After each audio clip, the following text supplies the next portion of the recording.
Hello, and welcome to our program, Astronomy for Everyone. The topic for this month's program is Astronomy Factoids. And here to talk with us about it is Bob Berta from the Warren Astronomical Society. Bob, welcome back to the show. It's been quite a while. Yeah, thank you. Glad to be back. So, we're going to talk a little bit about interesting astronomy facts. And let's start out with Voyager. Well, Voyager 1 and 2 left Earth just almost 50 years ago, and they've been traveling for a long time, and at thousands of miles an hour, going away from us, trying to go out to the heliopause, that area which is the farthest extent of our sun's influence on everything. And it's interesting because even though that's been going for 50 years, it's just a mere blip in this overall size and distance. For instance, if we want to go to another star, it's going to be a long time before we even close to another star. Just going to a planet in our own planetary system is, very hard, very technically challenging. So I understand with this 50 years of travel of Voyager 1 and 2, their distance in light is 1 day? Yep, 1 day. In 50 years? Yep.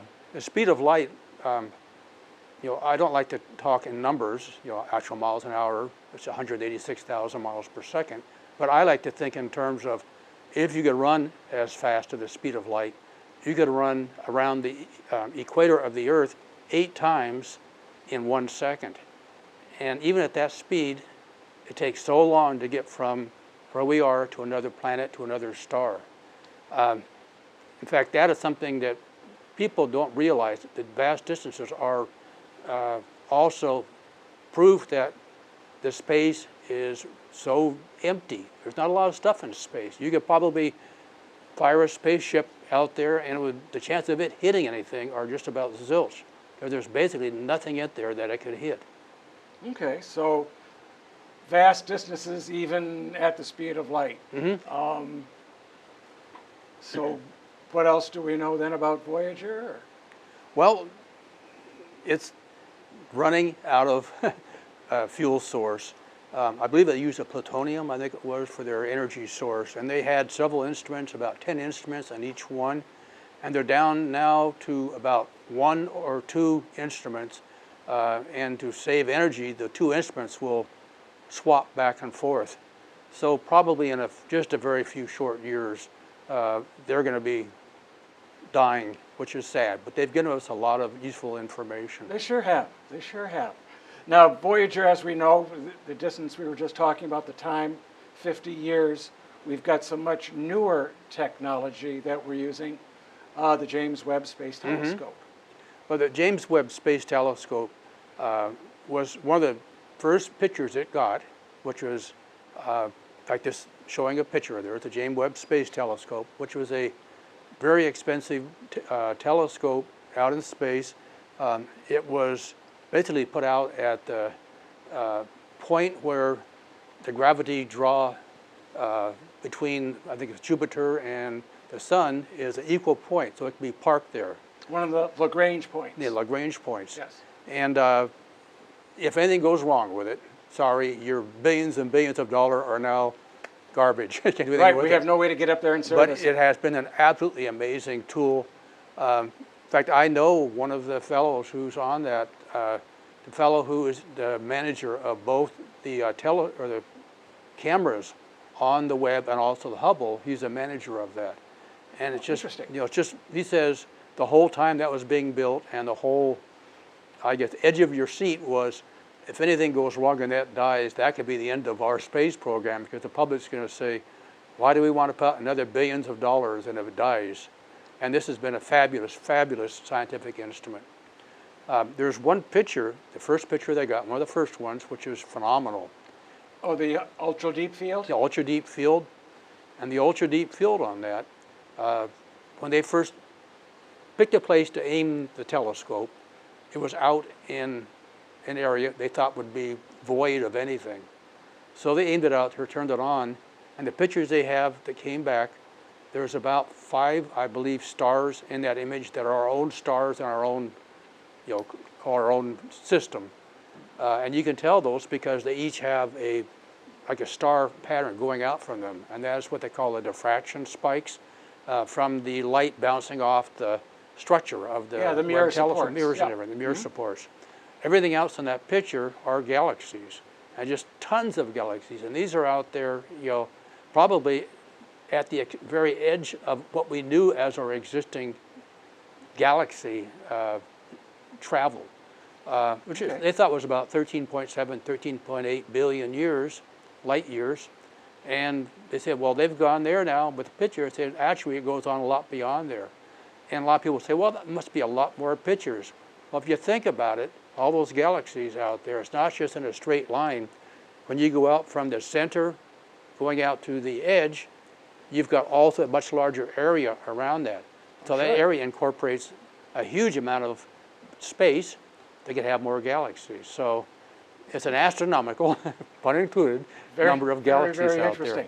Now, I understand we've got a video that's going to give us some information about traveling light. Mm-hmm. Yeah, this is a computer graphic, and when they made this, it was showing the first picture back there was going at the speed of light around the Earth. And as I mentioned, it would take about 1 second, and in that second, you could go 8 times, just a hair less than 8 times around the center of the Earth. They say, well, that's really amazing, to go that fast. Yet, when you look at it, this graphic, this number 2 on there, that one has a picture of the light moving away from the Earth very slow. But actually, it's going very, very fast at the speed of light. But look at how long it takes for it to get to our own sun. The light from our sun to your eyeball takes 8 minutes. So if you look up and you see the sun, don't hurt your eyes, don't do that. But if you could, it would take about 8 minutes for the light to get to your sun. So in fact, what are you seeing? You're seeing time, evidence of it. The sun as it was 8 minutes ago. 8 minutes ago. And so one of the things I do when I talk to students in the classes I teach, I say, how many of you believe in time travel? And how many don't? And some people say, well, maybe. Other people say, oh, no. Right? Well, when you look up in the sky and you look at the sun, it took 8 minutes to get to your eye. Those stars out there took a lot more than that. It could have been 1.5 light years at the speed of light, traveling for 1.5 years to get to your eye, farther and farther out. The farthest extent of our old understanding of the 14 billion light years to the edge of our galaxy, we now know it's a lot more than that. But still, you think about traveling for over 14 billion light years, and the light's just getting to you. When you look at some of the stars you see may have already died, even though you're looking at them. They may have already died. They just haven't gotten to, the light hasn't gotten to us yet. Exactly. On the other hand, you can see an empty space and the star hasn't shown up yet because it hasn't traveled far enough to get here. Truly, truly amazing. We're going to take a quick break at this moment.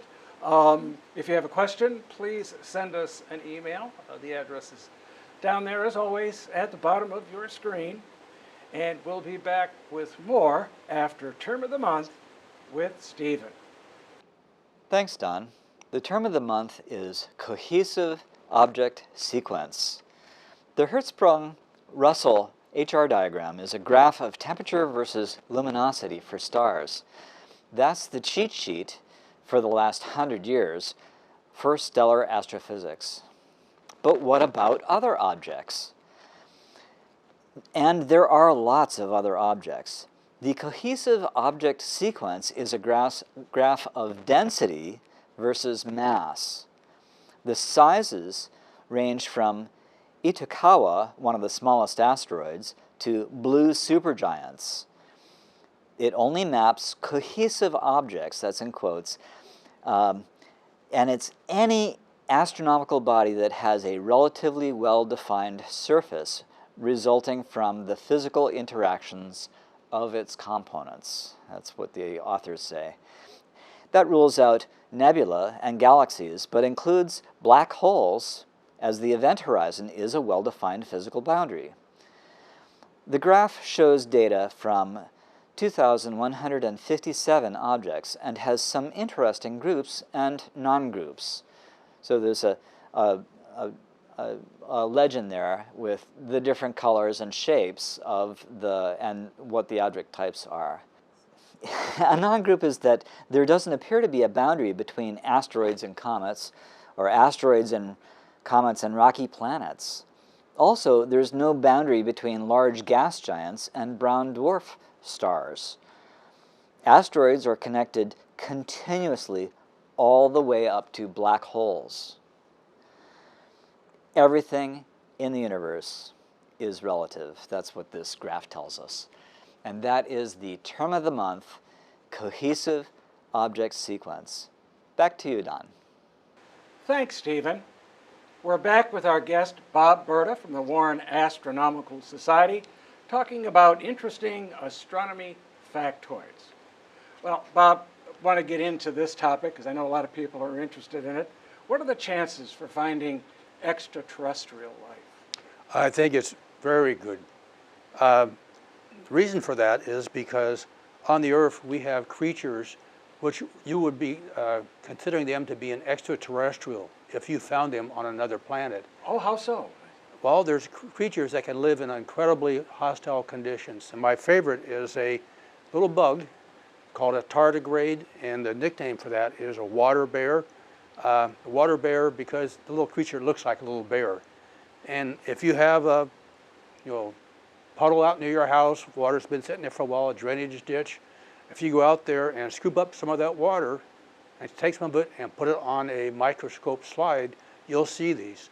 There's about 1,500 subspecies of these creatures, and they can range anywhere from very, very small, microscopic, on up to 1.5 millimeter, which is pretty good size.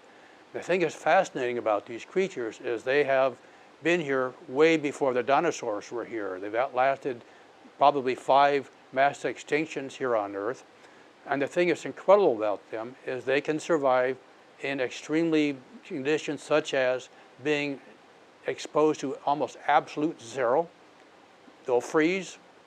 You can expose them to extreme heat, doesn't kill them.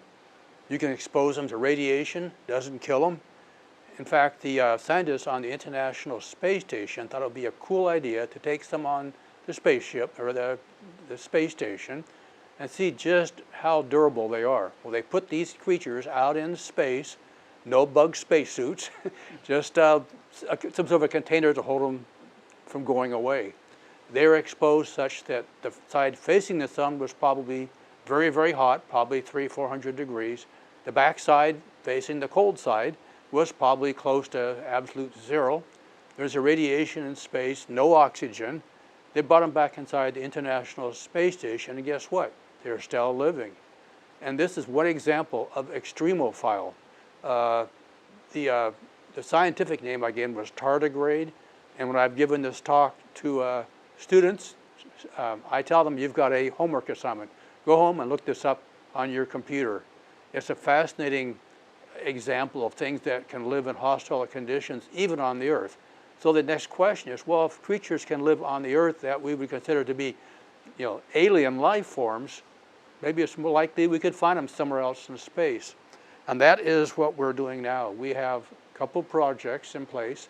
My favorite is the old rovers that were on Mars, and they went out and scooped up some, I won't say Earth because they weren't on Earth, but they scooped up some soil and finally got that back to be studied here on Earth. It's been a few years that they got the material back here, but as of April 21st of this year, NASA announced that those rocks, those samples have, what's the wrong one here? There we go. They had a sample and they found that they had benzothiophene, I don't know if I'm pronouncing that right. It's a sulfurous compound that often hitches a ride on meteorites. They also found some other things on that, and it's beginning to look more and more like the life on the Earth could have been seeded by meteorites coming to the Earth. Are they saying that some of these compounds are only produced by life, or could they come from geologic means?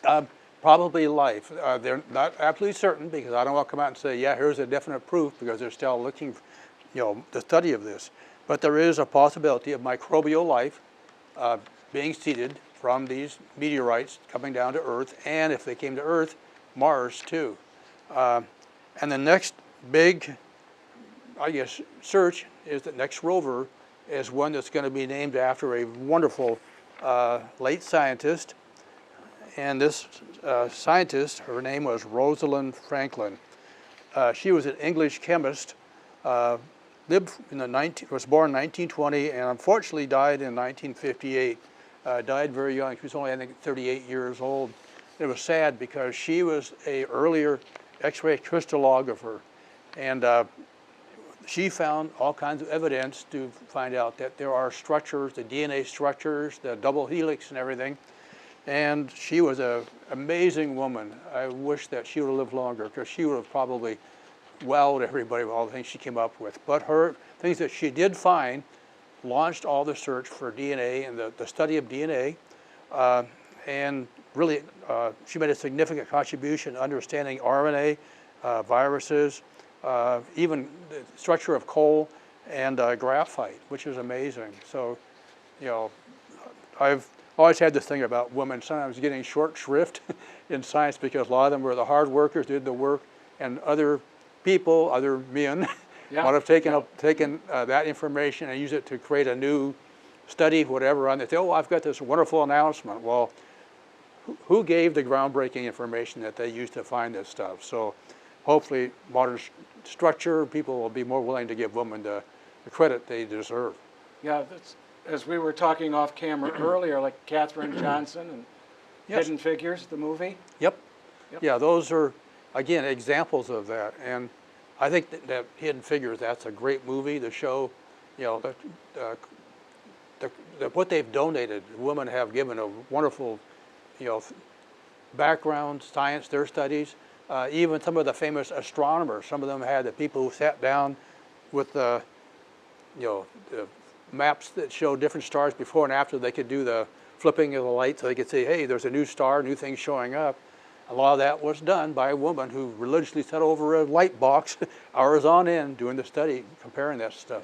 Many stories of many women in, astronomy who have made discoveries that sadly don't get the recognition they deserve. Yep. So I would like to see that change, and I think it is being changed finally. I think so, slowly, slowly. We were talking a little bit earlier about the extremophobes. I understand, too, that there are a type of worm that lives at the Right. bottom of the ocean that survives at those hot vents with Yep, that's sulfur right. and other types of toxic chemicals. Yeah, there's a worm. It's another extremophile, at the bottom of the ocean in the with the Mariana Trench, and near the vents, the volcanic vents coming in there, and the water coming out of those vents is scalding water, boiling, and they can live in that. Doesn't kill them. And also this hydrogen sulfide, which is a very poisonous gas coming out of those volcanic vents. If we breathe that, we wouldn't be here. We would have died very quickly. Yet here's a creature that's used to that. There's also earthworms in Great Britain. They're in a hazardous waste site. I believe it might have been a copper mine, as I believe.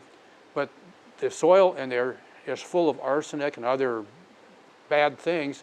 And the worms have, over a very short period of time, not only can they live in that soil, they can also work this soil and remove the arsenic out of there. So there's a whole, I guess, a possible thing we could do down the road. Maybe we can develop through diversification of creatures, having creatures that can remove those poison materials from hazardous waste sites.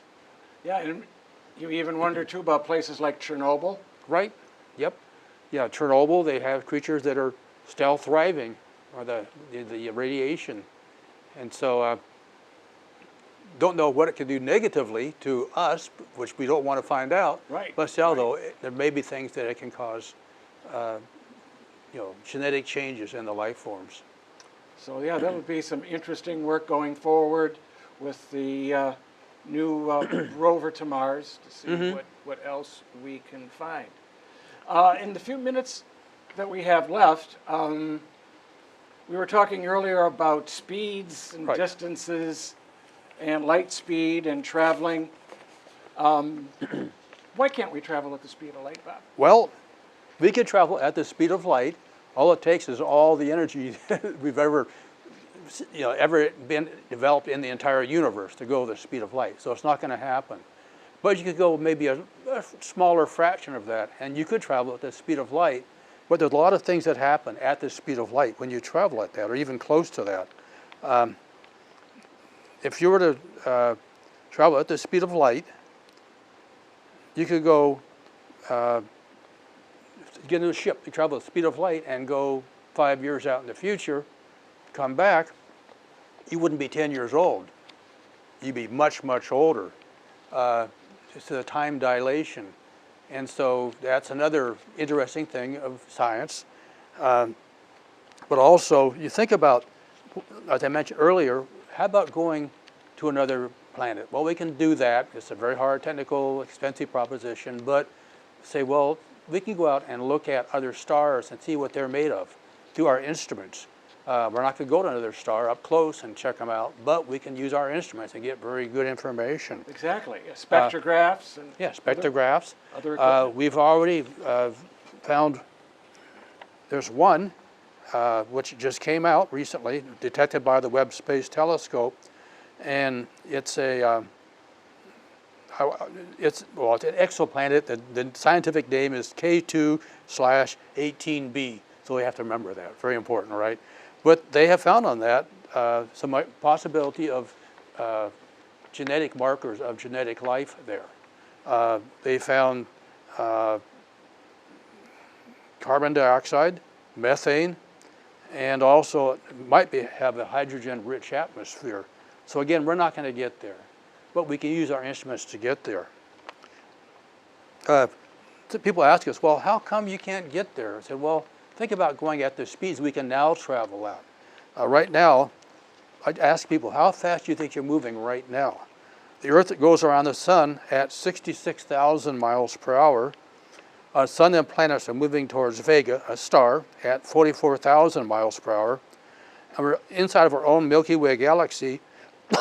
We're going around our Milky Way galaxy at 720,000 miles per hour. There's another galaxy, probably the closest one to us, 2.2 million light years away. Andromeda. Andromeda. And actually, if you go to a relatively dark spot, like our observatory, we've seen it from there, with your eye, you can actually see it. And think about the light from that. It's been going 2.5 million light years to get to your eye. But we're not going to be able to get to that. In fact, people say, why don't we just launch a shuttle and go look at that thing? Well, it would take you so long to get there that you'd never make it, multiple generations. In fact, we're better off just staying where we are, because at the speed of light, we're actually moving towards Andromeda and vice versa. So we'll actually cross and combine with each other about 2 or 3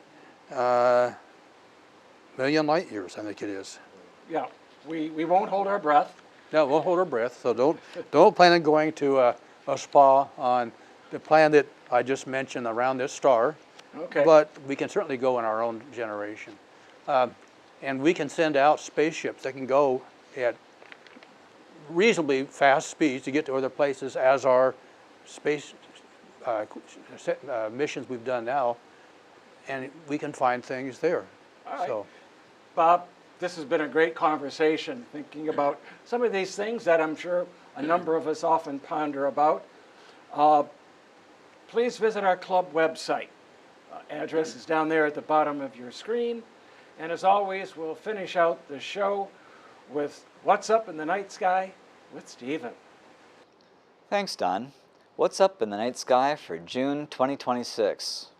The sun goes from Taurus to Gemini this month, and we have the summer solstice on on the 21st. Now, that's the summer in the northern hemisphere, the winter solstice in the southern hemisphere. Whatever hemisphere you're in, the length of the day doesn't change very fast near a solstice.